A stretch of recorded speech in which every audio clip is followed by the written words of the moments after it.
Natanggap ng mga kabataan ng Christ is the Answer Assembly of God Church sa Santa Maria, Bulacan ang pinakamagandang regalo sa Kapaskuhan, ang kasiyahang hatid ng iba't ibang ahensya ng komunidad.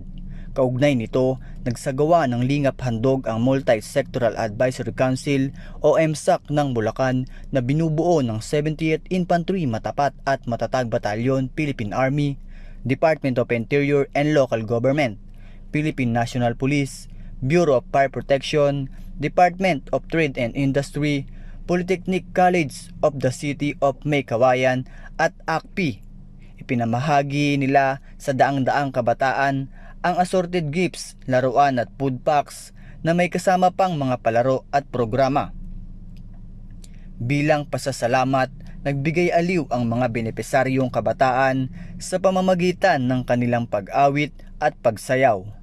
Ang lingap handog ay taunang gift-giving outreach activity ng MSAC Bulacan upang maiparamdam sa mga kabataan ang malasakit at pagkakaisa ng iba't ibang organisasyon para sa mapayapa at masayang Kapaskuhan.